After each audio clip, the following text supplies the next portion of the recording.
All right, good day, everyone. This is Marty Bird with JMT Consulting. I'd like to welcome you to today's webinar titled Navigating the Upgrade Journey for QuickBooks. This is a CPE credit webinar, and we have a few housekeeping notes as we get started. This is going to be recorded and emailed to you following the webinar, and the way that we'll handle questions, just use the little question icon at the bottom of the screen, and we will handle questions at the very end. So please don't be shy. Go ahead and add your questions in the question area, and we'll handle those. We've got room at the end to handle those questions. So on the next slide about the CPE credits, as you know, we'll have some polling questions that you'll need to answer. And there is a survey that pops up at the very end in your browser window that you'll complete. You've likely done this before, but be sure that you complete all the polling questions and the survey. And Kristen Fredericks will be in touch with you regarding earning those CPE credits. So let's go ahead and get started with our presenters today. Bulin, why don't you go ahead and introduce yourself and our special guest? Thank you, Marty. And yes, we have a special guest with us today, Kenya. So first, in ways of introduction, good afternoon. I'm Bulin Tran. I'm SVP overseeing financial solutions here at JMT. While I'm fairly new with JMT, I've actually have over 25 years experience working in the not-for-profit sectors. Most of my career, I would say over 25 years at least, working with clients, helping them streamline their back office accounting operations, leveraging systems, various ERP solutions, as well as AP automations and budget management tools. So various financial solutions to really streamline our clients and primarily nonprofits with their accounting operations. So I'm gonna, LaKenya, would you like to introduce yourself as well? Sure, I'm LaKenya Taylor. I'm the manager of the client support team here at JMT Consulting. I've been here probably about almost 3 years. And part of my background has been in accounting for over 18 years. 8 years of that has been using QuickBooks, actually. And then also I am a children's book author. And I've created 2 children's books, and the last one is called Cashbook, learns about needs and wants. And I'm actually using T accounts in that book to kind of help children kind of get some aspects of accounting. But I'm glad to be with you today and to share with Bulin as well. That's great. And LaKenya, just a quick question. If someone were interested in checking out that book, where can they get that book? They can get it on Amazon.com. Just look up my name. Great. Yes. One other thing I know about you, which I don't think that people know about you, is that you are also a professor. Can you tell us a little bit more about that? Yes. So locally, I've taught at colleges here in the community, and I've taught QuickBooks, bookkeeping, accounting courses. The last course that I taught last semester was tax accounting. So I do love teaching as well. That's great. That's great. And you know what?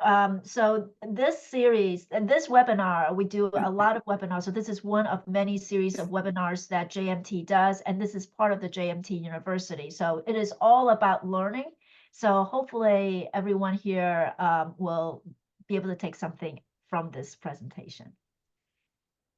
So just moving on. So who is JMT and where are we located? Well, as you can see, we're located in Nashville, Tennessee. But who are we? So JMT is a consulting firm. Our mission is to help nonprofit organizations streamline their back office accounting operation by leveraging financial solutions. We were founded in 1991, and today we've served over 2,000 plus nonprofit. We work exclusively with nonprofit organizations. And as you can see, I mean, all these dots here on the map are where all of our clients are located. So obviously majority of their clients, I should say, is located in the US. And we do have a few clients in Canada as well. So I want to just take a moment to talk about our services. So at JMT, we implement and support cloud-based ERP solutions, two of which are Sage Intacct and MIP. Just as an FYI, MIP also has an on-premise version of their solution. We implement and support budget management solutions. The two that are listed here are Vena and Martis. We provide outsourced accounting services, and these accounting services are generally on the Sage Intacct platform. Perform accounting operation assessment review. So a lot of our nonprofits will come to us and wanting to do an assessment in terms of where there might be some challenge in their accounting operations, and what are the solutions that are out there that could address those needs. We also assist with system integration. So if you're on, MIP, or you're on Sage Intacct and you need to integrate with other systems, we do provide that service. And finally, we do provide support on grants management. So if you're a nonprofit that needs do you have grants and need to manage but need a solution for that, we do provide that support. So really quick, Innovate is our in-person user conference. This is a great event for you to meet your peers, because we work exclusively with nonprofit. I mean, we only work with nonprofit, and so all of the organizations that attend our Innovate are all nonprofit. So great way to meet your peers, right? There are multiple training sessions in this event, including sessions that focus on industry trends. Our next year's Innovate will be held in Nashville. It's a very fun city. So if you're interested in going to Nashville, feel free to reach out to us and attend this event. And the event will be held in May of next year.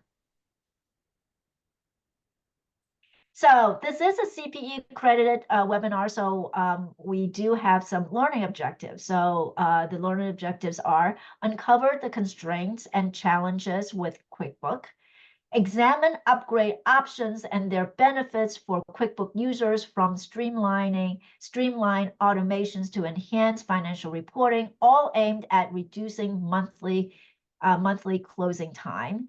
And then the third one is get an exclusive sneak peek of some of these solutions in action. And the solutions that we're going to show would be Sage Intacct. But a theme behind this webinar is what we want to review is that there's a lot of organizations that are out there using QuickBooks, and it's obviously very popular, whether you're on QuickBooks Desktop or you're on QBO. And as your organizations grow, you're going to you may outgrow the solution. And I think it's important to understand that when you outgrow your solution, and you might be at that stage, the question is, do you need to change to a completely new ERP? Meaning, do you need to change to a completely new card just because you've outgrown a solution? And the objective of this webinar is to go through the process of evaluating, how do you know you've outgrown it? And then to evaluate whether or not you need to upgrade to another ERP, because you might not need to do that. But there are steps that you want to go through to make that evaluation. So our agenda for today is the advantage of QuickBooks. We want to know what are some of the advantages? I mean, there's reasons why organizations are leveraging QuickBooks, right? And then we're going to talk about the constraints and the challenges with QuickBooks. We'll talk about third-party solutions, because that's an area that you can explore and not having to move to another ERP. You may need to do that, but let's make sure that we've dot the I's and crossed the T's on that. And if you do need to move off of QuickBooks, right, The next tier up above QuickBooks is Sage and Tag, and then you're talking about the mid-market solution here. And if you're nonprofit, Sage is very, very popular. So we're gonna talk a little bit about Sage in this presentation. So I'm gonna hand this over to LaKenya. So to talk about the advantages of QuickBooks, one major thing is that it is user-friendly. So everyone likes QuickBooks because it's like a place that those that are kind of limited in their accounting knowledge, you can go right into and start working on it. Now, one thing that my friend and I have always discussed is that QuickBooks is not quick. And so some of you guys that's listening today may know who I'm speaking of, but that's the one thing, is that QuickBooks is not quick, but it is user-friendly. It does have a great screen. I like the fact that you can actually go to, let's say if you want to go to invoices, you can go to several different places in QuickBooks to be able to access that. Also, it has a wide range of features. Some features may include the invoicing, their expense tracking, payroll management, and even inventory management. They have financial reports as well, but it is all based on, of course, the type of subscription that you choose. Integration capabilities. And so they have numerous apps. I mean, like there's hundreds of apps, of course, that QuickBooks provide for you, such as payment processors, CRM systems, and e-commerce platforms. And so we're talking about like Shopify, PayPal, Bill.com. These are different integrations that they have. Also, it's cloud-based access with QBO. Everybody loves that, of course. The fact that it has that you can be anywhere, and as long as you have internet connection, then you can access it. Scalability. The software can grow with your business. It has different versions and plans from small startup to large enterprises. Everyone can use it. Cost effective. It is, in some sense, cost effective for those that have a small or mid-sized business. It offers a cost-effective solution with their different pricing tiers. I will talk about that in a moment again. But also it has security. Security, of course, for protection. It has the encryption. It even has the secure user authentication. That has been like some of the advantages that we've been informed of by our clients as well that have moved over to Sage.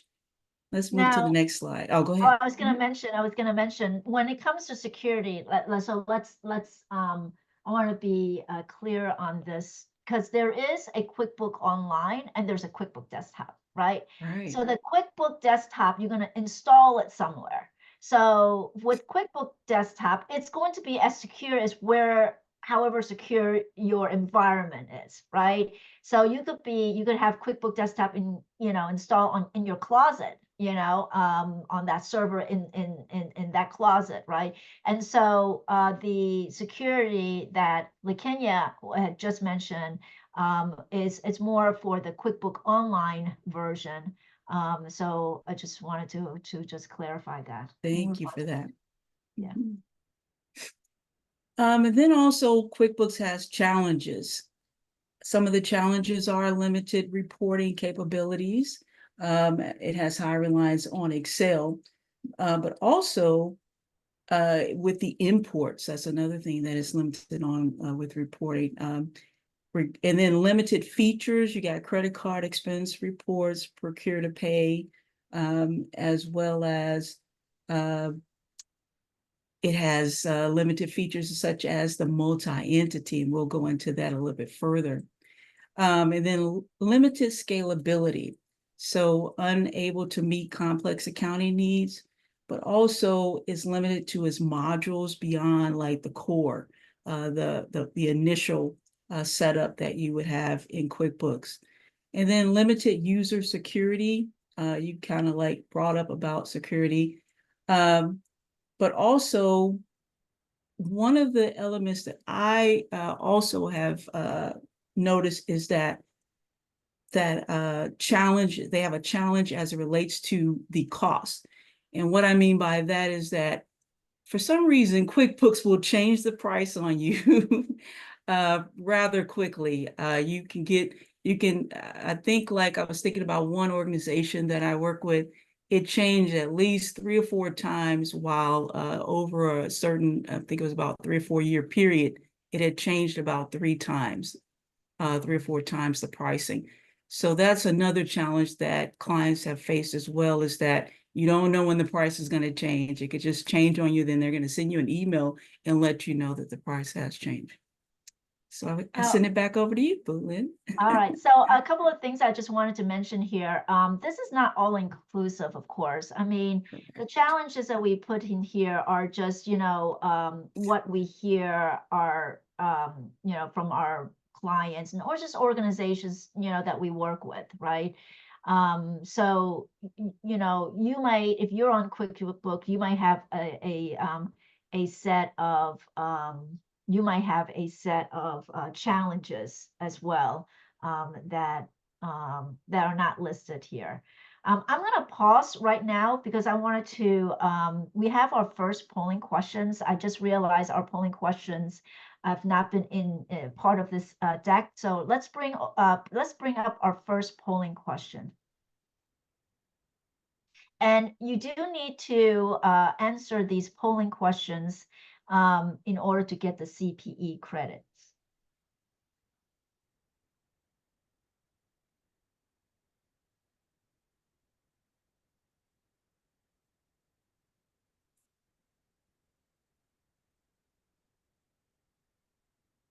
Okay, so the fourth polling question is, I'm going to bring it over here. What ERP solutions are you currently using? So QBO, QB Desktop, Xero, Sage Intacct, not sure. So we're just going to take a few seconds to answer this, and we're going to take a look at the results and see sort of what our audience are running. There you go. Majority are on QBO. Actually, what I'm going to say is that if I have actually talked to nonprofits that have been on both QuickBooks Desktop as well as QuickBooks Online.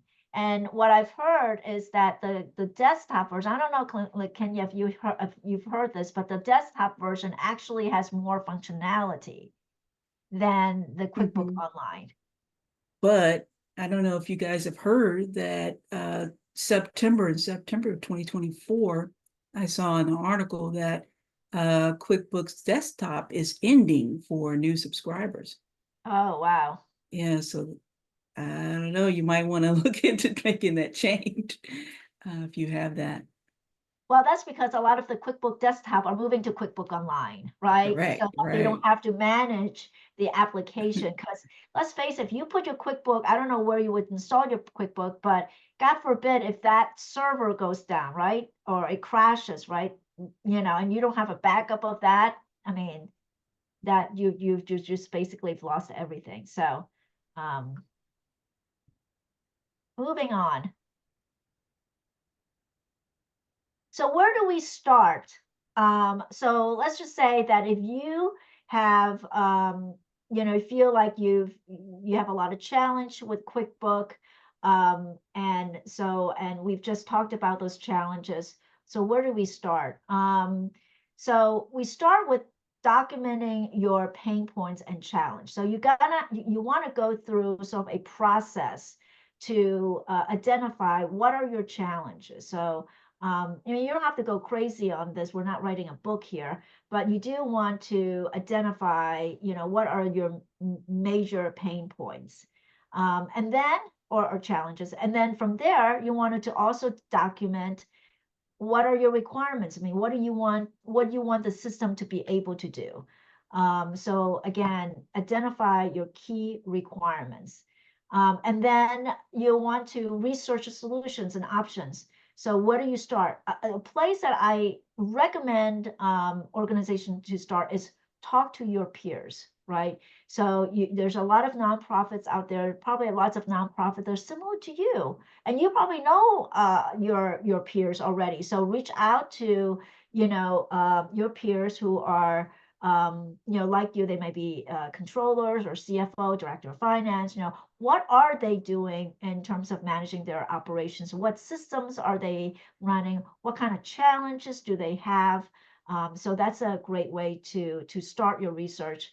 And also you can talk to JMT. This is something that we do, right? Consult with JMT. So what JMT does, one of the things that we do is work with nonprofits to help them sort of evaluate their back office operation, really looking at the health of the organization. How are you doing in terms of your processes? Are your AP transactions, do you have AP automations and things like that? So that's something that we would love to talk to you. And the service is free. So we do a free health check with you. So and then that goes into the last item, which is to get a health check and a concrete roadmap. So it's understanding what your challenge, your requirements, and possible solution is great. But what does that roadmap means? And that roadmap means that these are the things that you want to do, right? These are the steps you want to take to make sure that you're evaluating, you're selecting the right solution. And that roadmap should also address cost. What I mean is that you also want to understand the costs associated with them and making sure that it has been budgeted. So, it's in your budget. So some of these, depending on the options that you go with, you may end up incurring some costs there.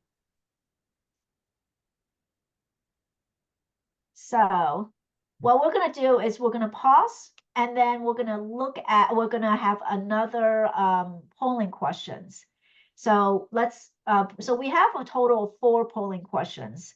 So for the purpose of CPE, we need to have at least 3 out of the 4. So the next polling question we have is, do you think you've outgrown your current ERP system? So it's yes, no, not sure. So we're going to pause a little bit and see what our audience come back with.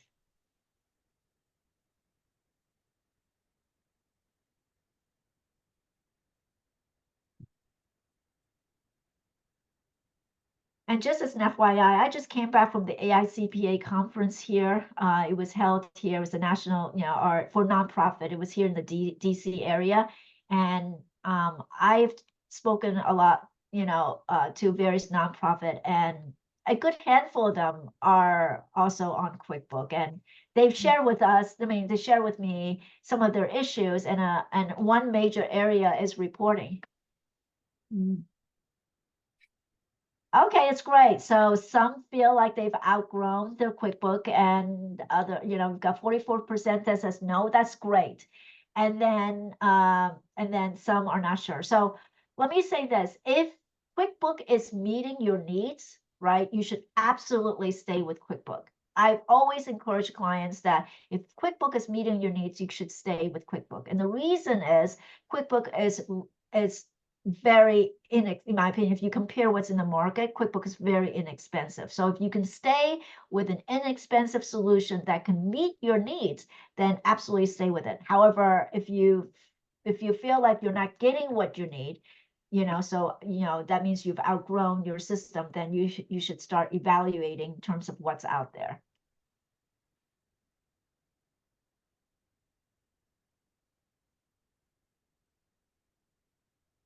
So what are the things what do you do if you have outgrown your QuickBooks? So there are some things that we've put up here. So evaluate internal process. So if you've outgrown your QuickBooks, it depends on what type of issues you have, right? Is it an issue that can be resolved within the organization through restructuring the process. So it's just something that can be done within the organizations, basically.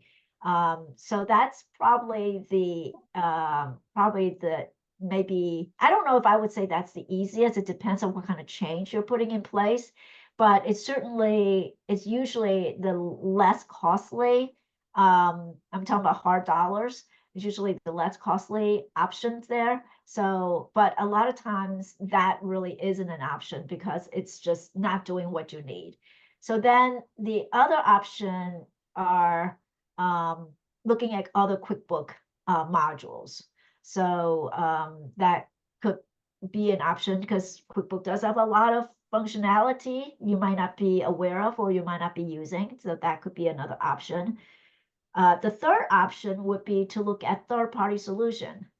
LaKenya mentions that there's tons of third-party solutions out there. So you could evaluate third-party solutions as another option. And then, of course, the fourth option would be, I would say another option would be to upgrade from QuickBook, meaning to get off of QuickBook into a mid-market solutions. And there's a number of them out there. We're going to look at one of them this afternoon. But that might be what you're looking for. So it really depends on what, again, going back to what are your challenges, what do you need, what are your requirements? And then one of these should, could be the way to go. It could be a path for you.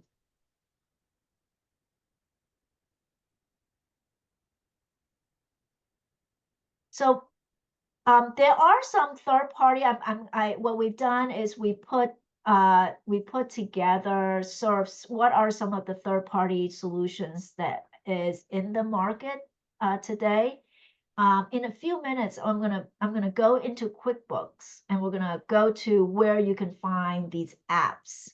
But for example, we just listed some here. If you're looking for an AP or expense report automation, these are some of them that are in the market. All of them are in the marketplace. So we're gonna go there in a few minutes. The two now. I'm also gonna say that these four that we've listed are also third-party. They're also popular third-party solutions, AP automation for Sage Intacct. So while these are in the QuickBooks app, they're also in the marketplace for Sage Intacct and a number of other mid-market systems. I just wanted to point that out. So it's not just Sage. They are a popular options for many mid-market solutions. So I just wanted to make sure everyone hears that. But the other thing, just as an FYI, the one that are the two bullets there, the two asterisks, if they offer an expense report solution. Bill calls it spend and pay, used to be called Divvy, and then Ramp also has one. The only thing about those two is that you have to be on their credit card. Yeah, they issue their own Visa card, so you have to be on their Visa card in order to use that solution. So if you're not willing to change your Visa card, those two are probably not the option for you. You can look at the other ones here, and there's more beyond this. But those particular two do require you to be on their Visa card. These are some of the solutions if you're looking for a more robust reporting. So, so the thing with the challenge with QuickBook is that the reports are canned reports. There's not much you can do in terms of slicing, dicing the reports. And so these solutions sit on top of QuickBook. They integrate with QuickBook and allows you to do reporting. The third one, Vena, I will say it's more than reporting. It's also an FP&A solution. So it has its own data cube. And you can do budget forecasting as well as reporting, data analytics. So I'm going to bring this over and LaKenya, maybe you can talk a little bit about the QuickBook here and where we can go to see the other apps. Sure. Over in the at the bottom there for apps, it shows find apps is where we can find it. And this is a place that everyone can get to, correct? On their QuickBooks. Correct.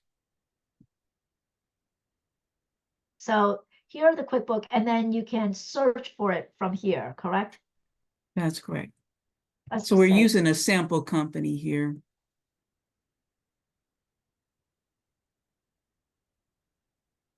There you go. So I type in accounts payable, and these are some of the options that are out there. Stamply is definitely an AP automation solution. PayPool is also an AP automation. So so what you want to do is that you want to, type in what it is that you're looking for, and it goes and tries to find the app that supports a PayPool. It actually used to be called AnyBill. So all of these are solutions. And then you can always see more apps. So there are a lot. There's Bill. There's the bill.com. Oh, it used to be called bill.com. Now it's called Bill.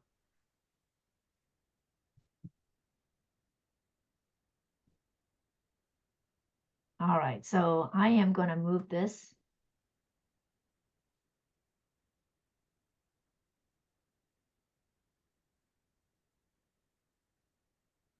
So the question is, at what point do you move off of QuickBook? So we just listed a couple of, excuse me, items here, but I'm sure there are, this list goes on and on. We just don't, we don't have time to go through sort of, and for every company, every organization is different as to why they need to move off of QuickBook. So if you couldn't find the third party, if your third party is not working out because you have different types of challenges and you do need to move off of QuickBook, there are reasons why.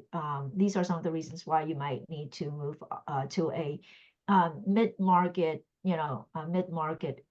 ERP solution. So if you require multi-entity requirements, and that would, QuickBook doesn't handle the multi-entity requirements. So that might be a reason why. Extensive use of spreadsheets. So if you find that you are having to do a lot of, reporting in spreadsheet, it's just a lot of supporting documents spreadsheet. So whatever that may be, extended use of spreadsheet is one of the reasons why you may need to move to a mid-market solution. Too many disparate tools. So we did talk about third-party solution, but at some point, if you are using third-party solutions for this, that, and the other, right? And because every third-party solution is itself is a separate solution, you have to manage the login and all of that, right? And from a user, do you really want to learn that many solutions, right? Depends on what your needs are, right? So you could end up with having just too many disparate solutions, trying to, piece it together, right? If you find, so that's another reason. And then limited core features, meaning there are some features in QuickBook that,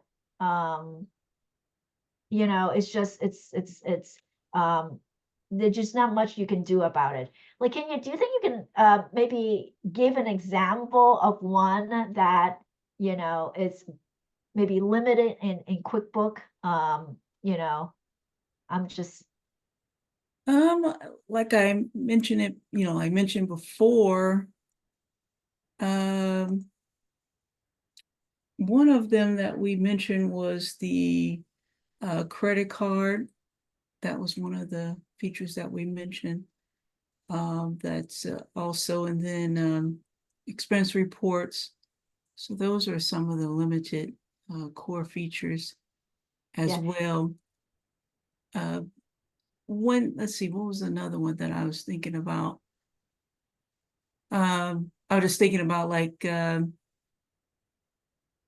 even in I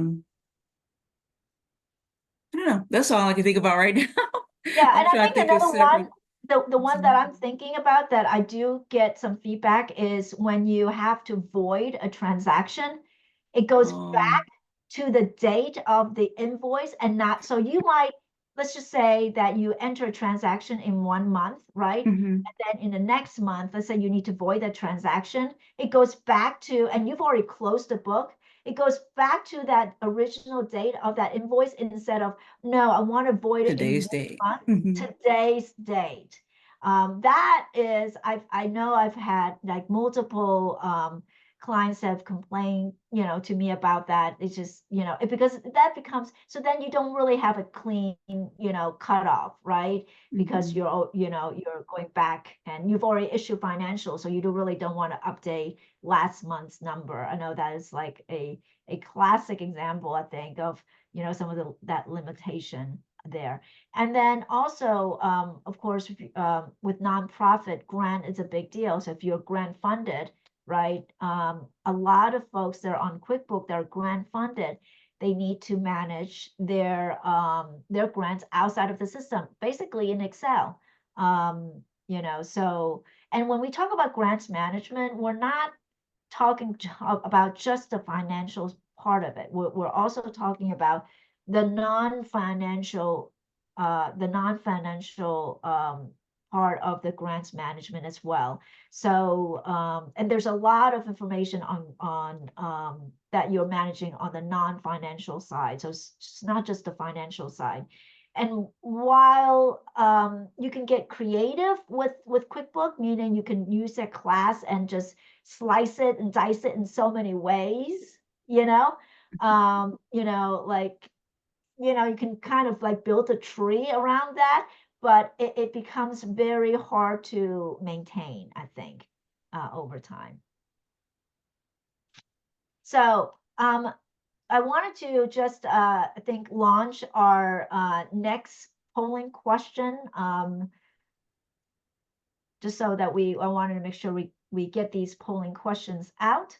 So there's a third polling question is, are you currently using a cloud-based ERP solution? So I think the ones that said they are on QuickBooks Online will probably say yes here, but we just need to have, a couple of polling questions, right, for the purpose of CPE credit. So I don't think, for the sake of time, I don't think that we will need to see the results. So I'm going to move to the next slide.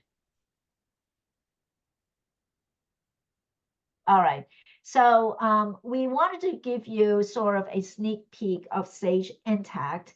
Now that, let's just say that if you do need to move off of or upgrade from QuickBooks, what would a sort of the mid-market ERP system might look like. So given the limited time that we have, right, we've selected a solution to look at, and the solutions we've selected is Sage Intacct. So what I'm going to do is I'm going to bring my screen over here, and then we'll take a look at what Sage Intacct looks like.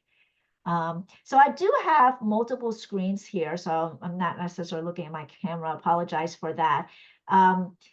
But this is the dashboard for Sage Intacct. Now, Sage Intacct is 100% cloud-based solution. It was born in the cloud.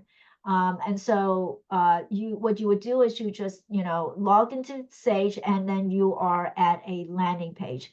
And a couple of things we're going to be looking at today. Sage, I want to talk about the things that really set Sage apart. Let me just say this, why Sage is so popular with nonprofit. So I'm going to talk a little bit about some of the functionality that really sets Sage apart, why it's so popular with nonprofit. So a couple of things. So Sage manages multi-entities. So if you have multiple entities, you can manage all within the same application. They do share, you could set it up so that it shares the same chart of accounts, or you can set it up where it shares different chart of accounts. So most organizations will have the same chart of accounts. It does handle the due to, due from. Sage also has a grant management module. So I'm just going to go here, and I'm going to go to grant. So it has a grant management module. So we're going to talk a little bit about this in a few minutes. It has a very robust financial report. So not only does it have financial report, but you also get a dashboard with that. So this is a dashboard. I'm in as Carla.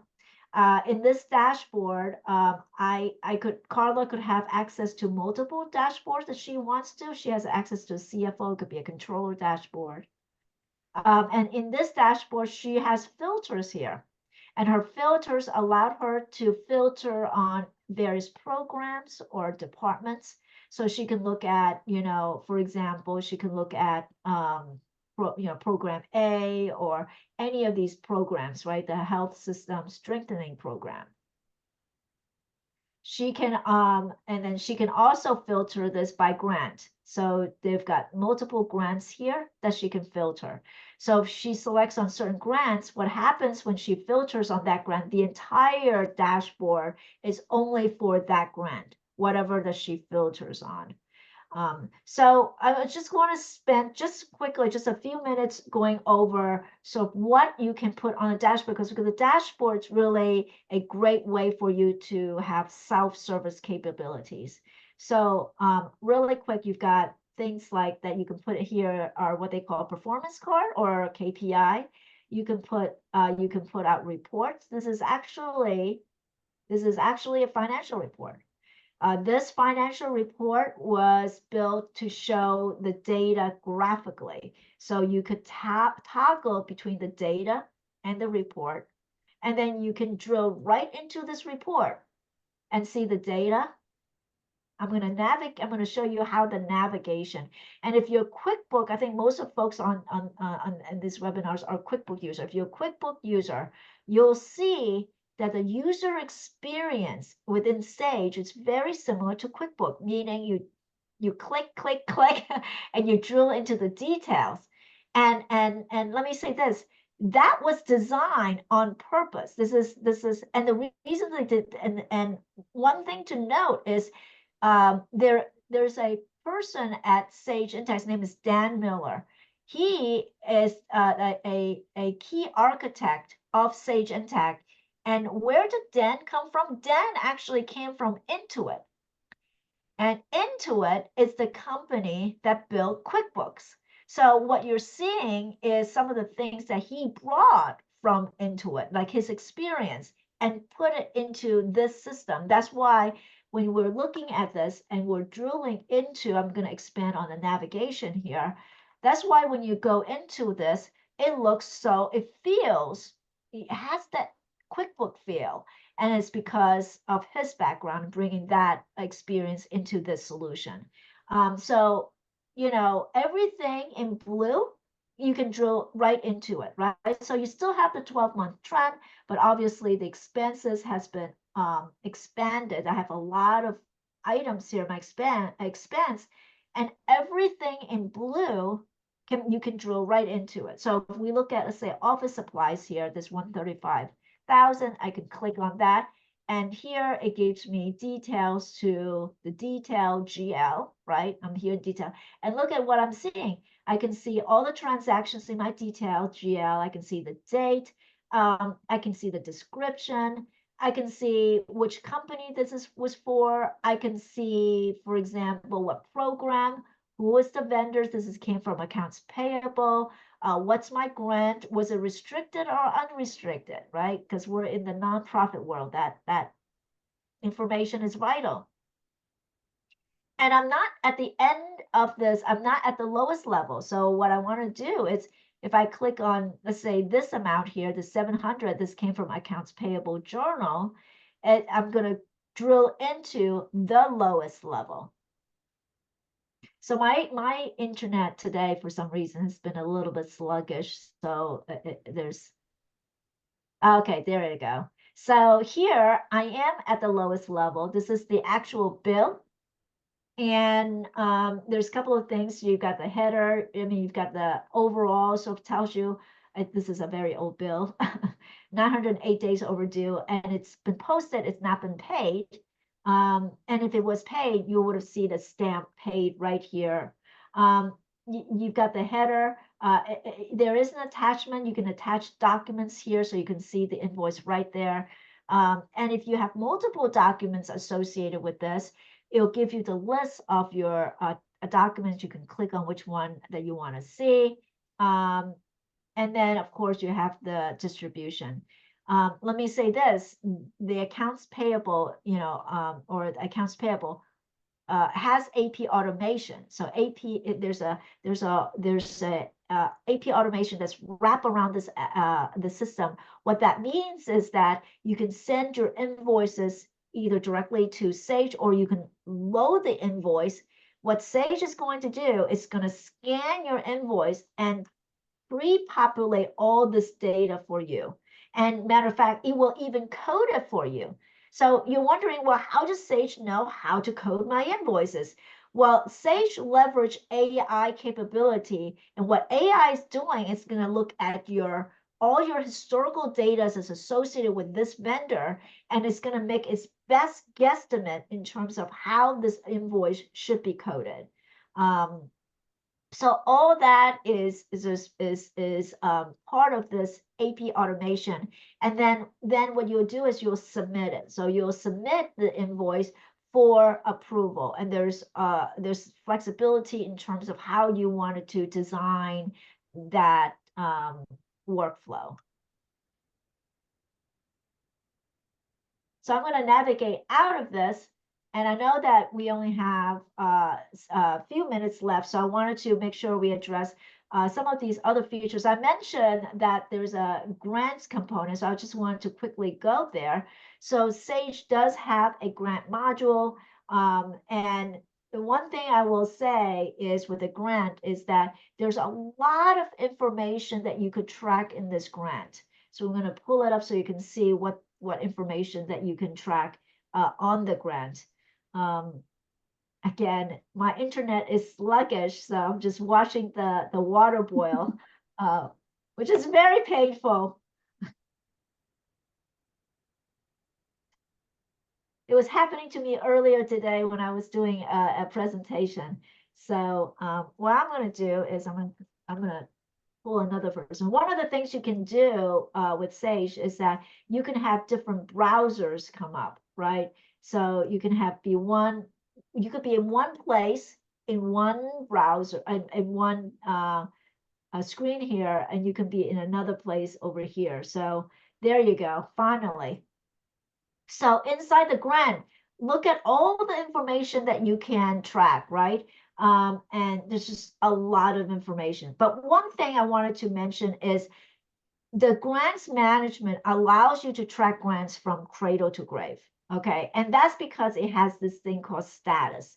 So the status, and this is something that through as part of the implementation you would set up. So you don't necessarily have to set up the grant when it's awarded. You can set up the grant and track the grant pre-award. So really taking it from cradle to grave, and also you can add additional user-defined fields. So for example, you can indicate what the contractual amount, original contractual amount is. You can add this thing called principal investigator. So, out of the box, this doesn't exist, right? So we for presentation purpose, we added this. And then you can add a pick list, whatever you want in your pick list, right? It supports different types of fields that you can put into this screen. You can also add additional tabs. So as part of the out-of-the-box solution, report type doesn't exist. So you can type in the report, and then you can select whether it's a monthly, quarterly, or what type of report it is, right? So there are tabs that you can add to the grants. There are fields that you can, that you can include it in here. So a lot of information. Now, once you have all this information, right, you can code against the grant. Then the question is, then what does the report look like, right? So I'm just going to go and take a look at some of the reports here. So I'm going to go in to a grant manager dashboard.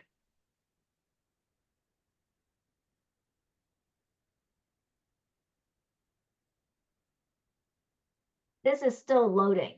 So while this is loading, I'm going to see about bringing, so there's a lot of reports here, but this is a grant summary report. I'm just gonna load this up so you can, just to make it stand out a little bit. So one of the things you can do with one of the reports you can put together is what I call dimensional report. So whereas traditional P&L, you'll have your, if it's a balance sheet, you'll have in your row, you've got your assets and you've got your liabilities and equity. This is a dimensional report, which means that in my row are my grants, or in my row, which is a dimension, or in my row is my program, or you know, whatever dimensions you have, you can, you know, it would be in your row. And then this is a type of report where what I will say, it brings together what I call non-financial data and financial data. So all of this is what I call non-financial data, and all of this are financial data. So and it gives you a high level view of sort of where you are in the grant process. So you can pull in, for example, receivables amount, you can pull in what was deferred, you can pull in revenue, inception to date, by the way. So if you have multi-year, you'll want to know if it's multi-year grant. So where am I today? So inception to date.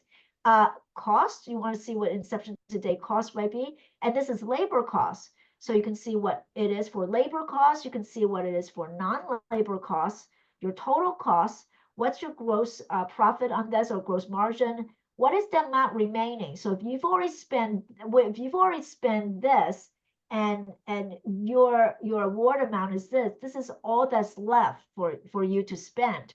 So then it tells you what is the remaining amount, meaning how much you've spent down on the grant. What was the remaining amount for this grant? So this is a very, you know, if you manage grant, this is a very powerful report, in a sense that it will let you know where you are at any point in time.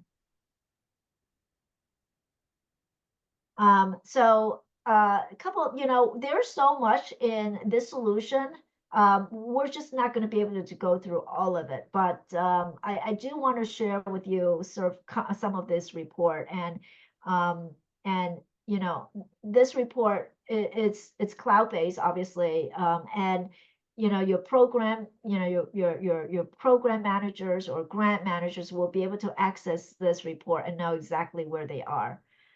There's a lot of other things this solution will deliver. For example, in the areas of grants. So for example, one of the things that you can get Sage to do for you is determine the labor costs. So you can take timesheet, you can load the timesheet into the system, and it will calculate the labor cost for you, because Sage employee, I'm going to just go here, employee is a dimension in the system. So employees is a dimension in the system. And what you can do with this is that you can, I'm just going to edit this so you can see this.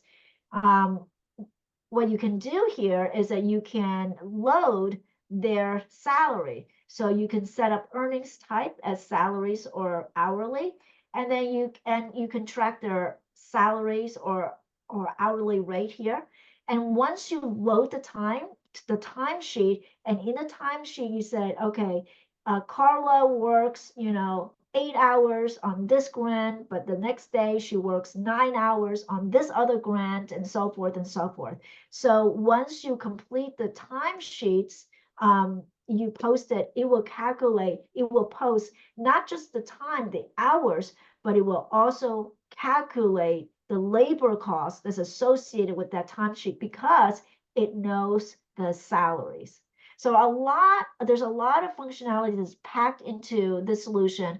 And that's why this is what I call a sort of a mid-market solution. And small to mid-sized business.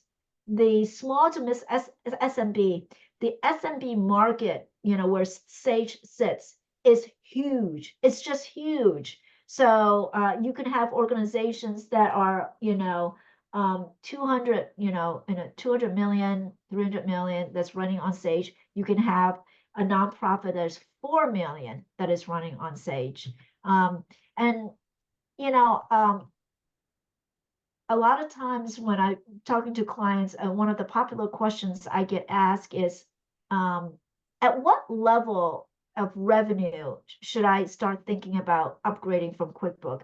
And I always say that it's not necessarily the revenue that dictates whether or not you need to be stepping up to from QuickBooks to the next level. It's about your operation, and it's about the complexity of your operations. It's also about your funding source. So, you know, you could be at 20 million, right? And if your funding source is really doesn't have that much complexity, you might be able to stay on QuickBooks for another 10 years. But if your funding sources, Hopefully not, hopefully not. But I know, right? If you're 20 million, you're gonna want to have pretty sophisticated reports. Reporting is actually one of the #1 reason why people get off of QuickBooks. It is #1. And people don't want to have to go on to another solution. They want the ERP system to handle the report that they need, you know? Well, Lynn, I thought about something when you brought up about the employee. Did you want to share real briefly the time and expense module? Yeah, yes, really quick. I think that's a great idea. So I'm just gonna go to Grant, and you can see that there's staff time, right? And let me say this, I'll bring up the timesheet, but this is not the only way you're gonna configure the timesheet. There's a lot of, I'm just gonna edit this. There is a lot of flexibility in terms of how you want to configure your time. But here, this is where I was talking about, where you indicate what grant, maybe what task, this you don't have to show, and it just shows here billable. But here's, it supports multiple different types of, whether it's semi-monthly timesheet, bi-weekly timesheet. I think even does daily timesheet, I think weekly timesheet. So you have a lot of flexibility there. I know we're running out of time, so I want to be cognizant of that. So I'm going to sort of get us back on track in the PowerPoint here.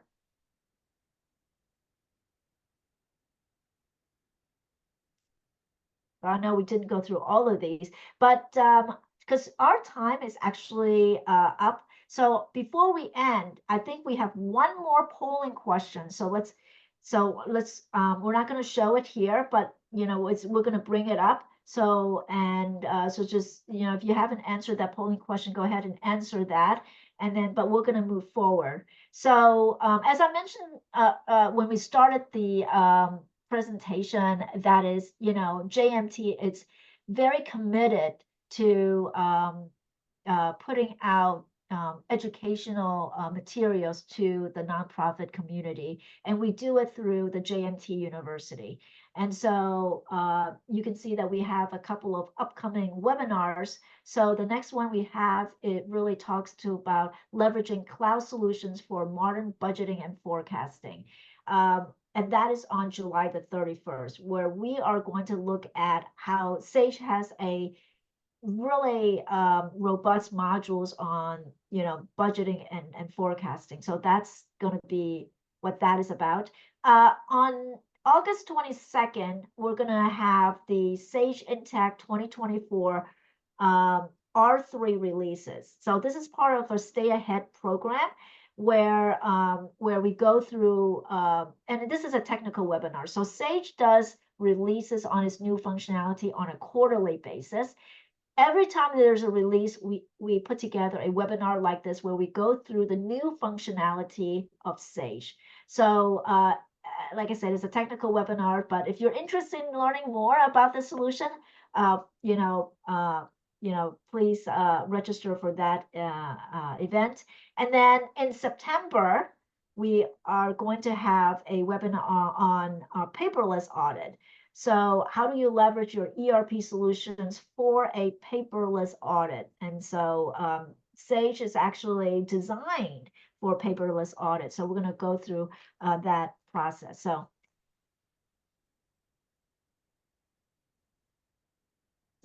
actually, that concludes our presentation. I know we're running out of time, so I wanted to first thank everyone for attending our webinar. I hope you learned something from this presentation. And I wanted to thank LaKenya, who has been gracious to join our presentation and share her knowledge about, in terms of, her knowledge on the QuickBooks world. And so this is our contact. So if you have any questions, feel free to reach out. And wanted to thank everyone for attending. Thank you. Thank you very much. Thank you so much. Thank you, LaKenya. All right. Guys, have a great day. You too. Thank you. Bye.